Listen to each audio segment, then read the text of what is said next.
One of the most enduring questions in philosophy is, what is the self?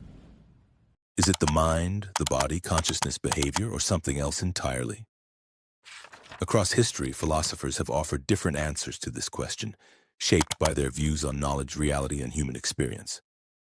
In this lecture, we will explore how 10 major philosophers conceptualize the self, namely Socrates, Plato, Rene Descartes, John Locke, David Hume, Immanuel Kant, Gilbert Ryle, Paul Churchland, Maurice Merleau-Ponty, and William James. For each philosopher, we will discuss their central ideas and provide a concrete example to clarify their position.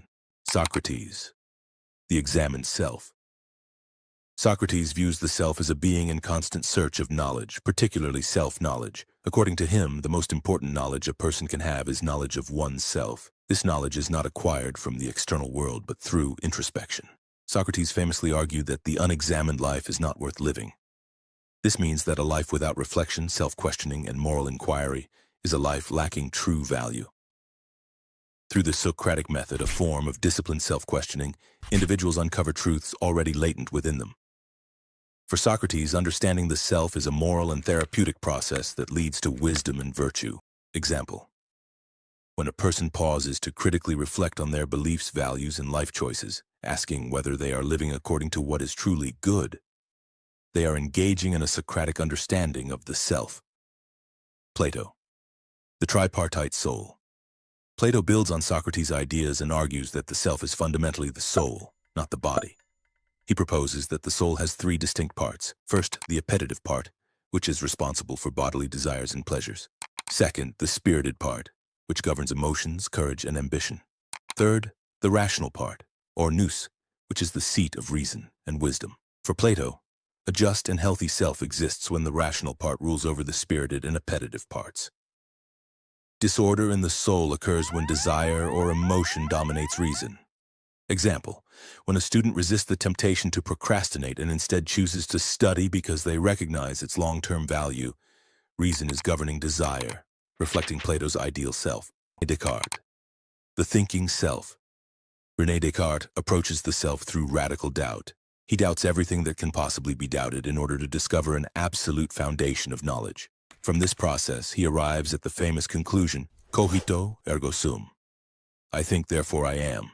For Descartes, the essence of the self is thinking. The self is a thinking substance, distinct from the body, which he considers an extended substance. Even if the body does not exist, the thinking self must exist because it is impossible to doubt one's own thinking. Example: even if a person doubts the reality of the physical world, their own act of doubting proves that they exist as a thinking being.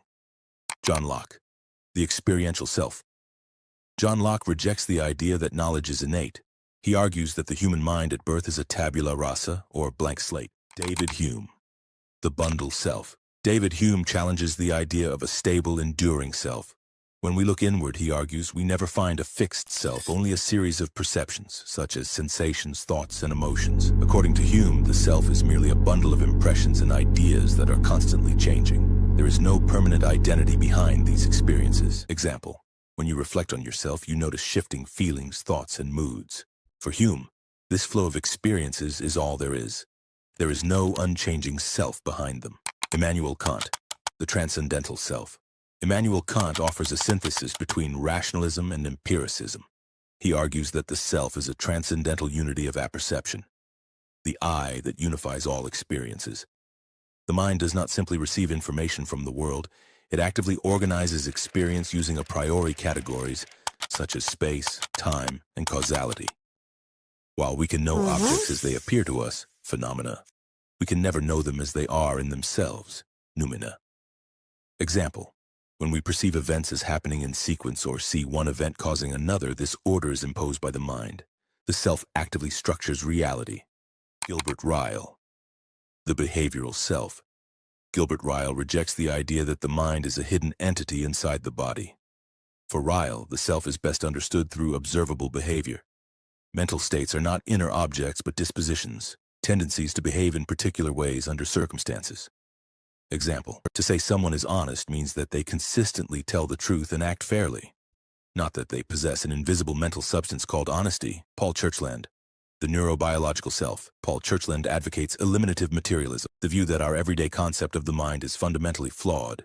According to him, what truly exists is the physical brain, not an immaterial mind. As neuroscience advances, concepts such as beliefs, desires, and intentions may be replaced by scientific explanations of brain processes. Example, emotions like fear or love are not states of a soul but neurological events occurring in specific regions of the brain. Maurice Merleau-Ponty. The embodied self. Merleau-Ponty argues that the self is a body subject, not a mind inhabiting a body. Human existence is fundamentally embodied and perception is primary. We experience and understand the world through our bodily engagement with it. Meaning arises from this interaction, leading to his famous idea, I am my body. Example, skills like typing or driving are learned not only mentally but bodily. The self knows the world through lived bodily experience. William James, the dynamic self. William James described the self as a dynamic and multifaceted structure composed of two main aspects, the I and the me. The I refers to the self as the subject, the conscious thinker and knower that experiences life and provides a sense of continuity over time. In contrast, the me is the self as an object and includes three components: the material self, such as the body and possessions; the social self, shaped by how others perceive us; and the spiritual self, which reflects our inner values and personality. James emphasized that the self develops through experiences and self-perception, constantly changing through what he called the stream of consciousness. In exploring the ideas of Socrates, Plato, Rene Descartes, John Locke, David Hume, Gilbert Ryle, Maurice Merleau-Ponty, Paul Churchland, Immanuel Kant, and William James, we see that the self can be understood in many ways, from a thinking mind and embodied experience to a stream of changing consciousness. These perspectives remind us that understanding the self is not a single answer but an ongoing journey of reflection,